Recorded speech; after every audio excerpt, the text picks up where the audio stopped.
Hi, it's Meredith. I'm here with our message for Friday, the 4th of December, 2020.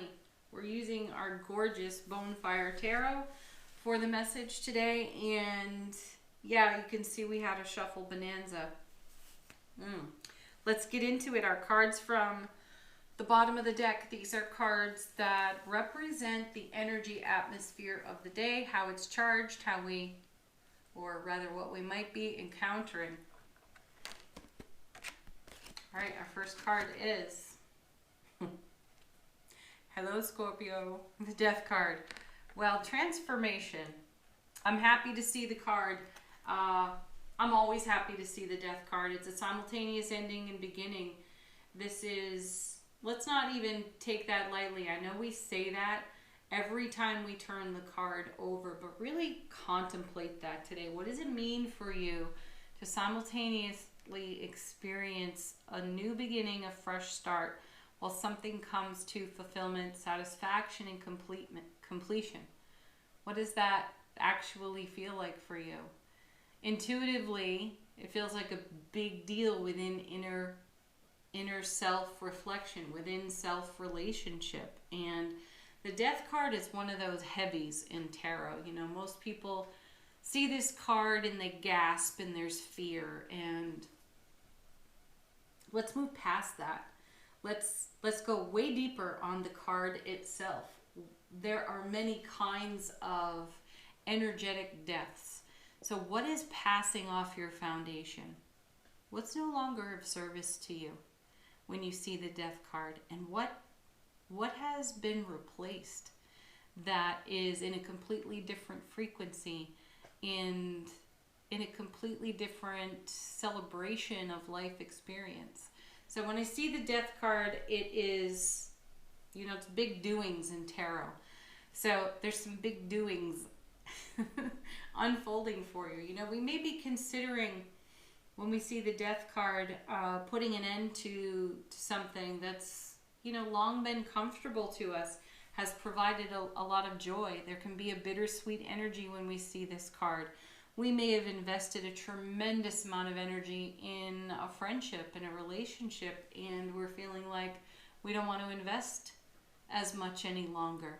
And even as we consider that, we might feel a bittersweet energy. But the question then becomes, what's replacing that investment? Where are you now investing your energy? Coming with the Death card is we haven't seen him in a while, the Knight of Swords. Oh gosh, you gotta love this guy. And you know what, while I'm looking at the card today, I feel like we're bucking the system. You know, he's on a bit of a bucking bronco right there, isn't he? And that Knight of Swords, he's one who doesn't hesitate. He's one who doesn't deviate from his path, from his mission. And that's just it. We might be bucking the system with the message of the Knight of Swords. Maybe we're questioning the path. Maybe we're questioning the mission. And maybe we are questioning the commitment we've had, or a lack of commitment that we've had. And we want to go in a completely new direction. And the Death card is providing a great opportunity. You know, it sweeps the foundation for us. It opens up doors of opportunity. It has us considering things we would not normally have considered. And this is refreshing. You know, I keep talking about how we've come out of Scorpio season, and there's much more of an effervescence to the energy atmosphere because we're on the other side of it now. We're in the energy of Sagittarius, and you know, we've taken a really deep dive and a really deep look at our own selves, and we've just had an eclipse. We've been exposed to energy that's rare, unusual, and unique, and now we're in an integration phase with it. And as we are in this integration phase over the next 6 to 18 months of that eclipse energy, although we do have another eclipse coming up. I'll have to look that up to give you more information on it.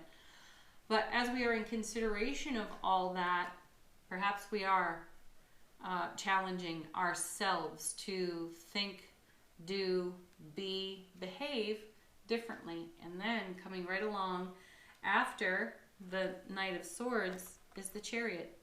So here we are, moving forward dynamically and without hesitation, and that to me feels refreshing as well. And I feel that the Death card is ushering that in too.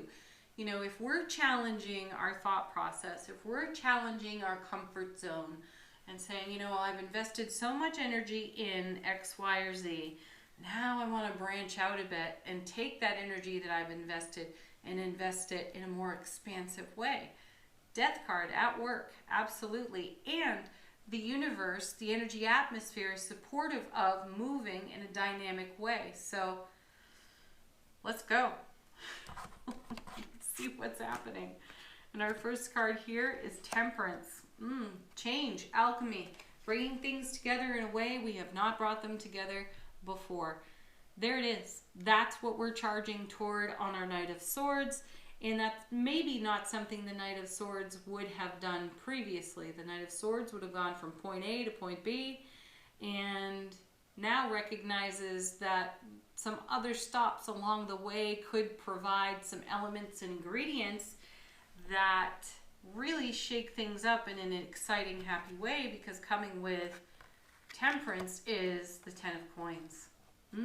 We are building something that is long-lasting for us in a new way. This isn't energy that is dull by any stretch of the imagination. And that's not to say that where we've come from is dull either. There's just a sense of fulfillment and completion there, and a readiness for new and fresh. And new and fresh comes from our self-relationships, where we have to contribute. And we want to contribute in a way that feels dynamic, that doesn't have hesitation on it, that is refreshing, that embraces a simultaneous ending and a beginning as we challenge the comfort zone, right? Then we have, here's a repeat for us, the Wheel of Fortune. We've had this card many times recently. We had it yesterday as well. This is the Divine Delivery System. And I feel in the Bonefire deck, where the Wheel of Fortune, the woman there is blindfolded, there's some surprise and delight we just don't see coming, or I intuitively feel we've taken our eye off of something because we stopped having an excited anticipation for it. So here again, enter the Death card, because if we took our eye off it, the Death card's going to put our focus back on it. We'll have the epiphany, we'll have the aha between those two cards. And then coming with, coming with the Wheel of Fortune is the Three of Swords. This is not a card that we see often here on the channel. And this is a card of pain, loss, and sorrow that's already come to pass. And that may be where we took our eye off of something, Wheel of Fortune. We may have taken our eye off of how that pain, loss, and sorrow of the past created a healing of the heart. Because that's really what this card is about, a healing of the heart. Because this is when the swords come out of the heart on the 3. And we're able to, with brilliant clarity, Ace of Swords to the power of 3 and everlasting strength, actually take a look without fear, without inhibition, at the truth and the reality of the road we've walked. And there are times that we've lived so long with what happened when that we don't understand how it is still contributing to the unfolding moment. And Temperance provides an alchemy that provides a shift and a change in the atmosphere that allows for us to see things differently and have us focused on this beautiful 10. So we've got two 10s right next to each other. It has us focusing on the fulfillment, happiness, and satisfaction. So the universe is going to pop something in front of us today that we've not considered for quite a while. And once we recall it, once we remember it, reminisce with it, we will have an epiphany right alongside it that has us doing things differently, moving forward differently. Thank you, Three of Swords, right? Yeah, right into the Two of Cups with the Lovers. All right, we're going to start in self-relationship here because it's there that we are able to show up in our other relationships. You know, we've had a subtle message all week about beloved relationships really strengthening, expanding, bonds growing deeper. And in both of these cards in Bonefire, the people on the cards are actually embracing. So we are embracing life in a different way. You don't always see them embracing in other tarot decks. They're always just about to, but they're not quite there. But here we are embracing. We have, weeks ago, I remember saying, our arms are wide open to receive, right? Whatever the divine delivery system was dropping on our foundation. We don't ever anticipate that the universe or the divine delivery system of the Wheel of Fortune is going to drop a Three of Swords reminder on the foundation. Though I feel it is somehow critical to how we move forward at this time. It gives us the epiphany of what the Death card offers in simultaneous ending and beginning. And because of that, we are able to not only keep our arms wide open to receive, but we are able to close our arms around what we've received and fully embrace by choosing happiness, by choosing to live in acceptance and allowing of what came before, even though it may have been painful. That is gifting us with the dynamic movement, the lack of hesitation, no longer inhibited, a sense of freedom and liberation to make an offer, to exchange energy in the spirit of reciprocity, and to follow our heart, which is at the core of the meaning to the message of the Lover's card. It means that choice before us has us turning back to our own heart space to say, is this a yes for me? Am I following my heart here? The Death card is going to succinctly help you to know that. And as you know that, you'll move forward quite dynamically. All right, next we have, yeah, how beautiful is this? The Four of Wands, happiest card in the minor suits of tarot. Stable, all day long stable. Fours bring stability. We've seen a lot of instability showing up in the fives, and we've been tending to that instability because it's creating this. Joy, connection, heart, home, family, friends, celebration. Excellent, right? That's what happens when you embrace on the Two of Cups, and what happens when you embrace on the Lover's card. You're in acceptance and allowance for everything that came before because it shaped who you are today, this moment, right now. And that is what's creating your Four of Wands. Coming along with it is, just to back that message up, the Eight of Swords.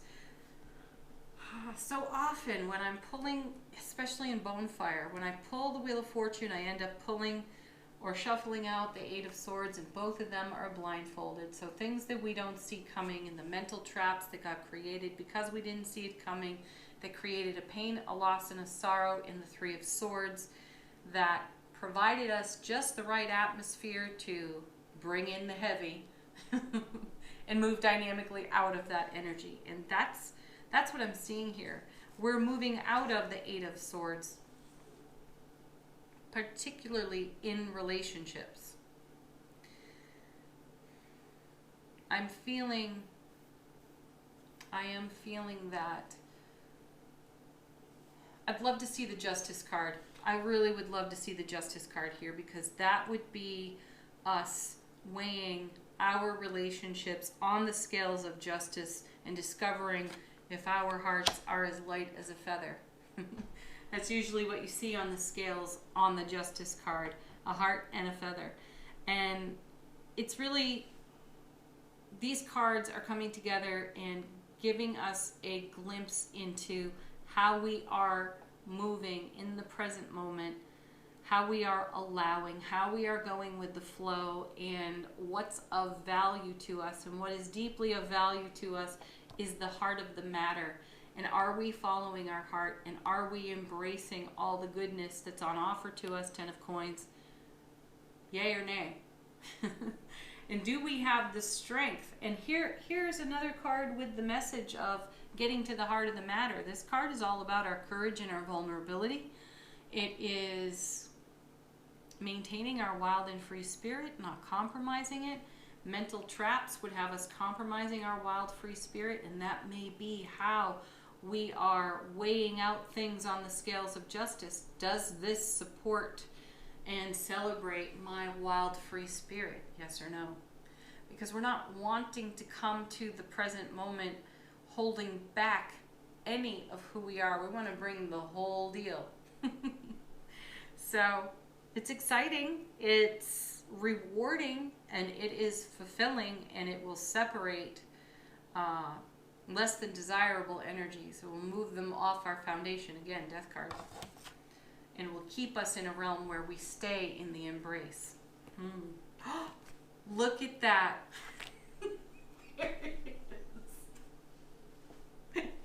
Well, you ask for it here, you get it. There's the Justice card. Coming with the Four of Swords. Oh my goodness, I love that. Fantastic. There it is. There's the confirmation of the message right there with Justice. And Four of Swords, super stable card. Rest for the spiritual warrior. Oh my gosh, I have to pinch myself. That's incredible. This is bringing peace of mind. And look, you have such great progression from the 3 to the 4 in the same suit. We moved on from the 3. More confirmation. That is absolutely behind us. We might have needed a reminder of the 3 of Swords from the Wheel of Fortune and the 8 of Swords.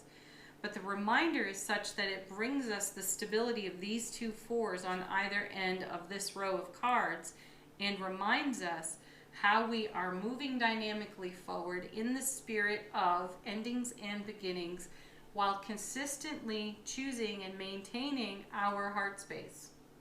Because that's what creates a 10 of coins. That's what gives momentum and energy to the alchemy of the Temperance card to create the kind of foundation we're talking about here. Wow. Collectively, the readings this week, they really have all led up to this one. There's a little bit of every reading this week on the table right now. And I feel that this is a celebration of each one of those card readings and a celebration of how we are bringing our whole heart to every moment and receiving the highest and greatest because of it. And we don't want to settle for anything less than that. That's why we are putting things on our own scales of justice and choosing to move forward dynamically in that kind of spirit. Oh, that's beautiful. Angel Answers. This is your opportunity to ask a question if you've got one. Look, first card out. Be assertive. Right along with it. Emphatically, yes. Yes, be assertive. Yes, be like that Knight of Swords and challenge the direction of your mission. Ooh, here we go. Communicate clearly. And you're ready. You're ready for this. You've prepared the way and the universe has assisted. So that's beautiful. Communicate clearly is the card of being a great listener. Listen to what's being said. Ask questions. Affirm that the people you're speaking with have understood you. Excellent card. So listen intuitively and know that you're ready for all of this. You're prepared. You've prepared yourself. All right, our affirmation from the universe has your back. That was yesterday's card. I choose to learn through love. Yeah, there's your 2 of Cups, and there's the Lovers right there.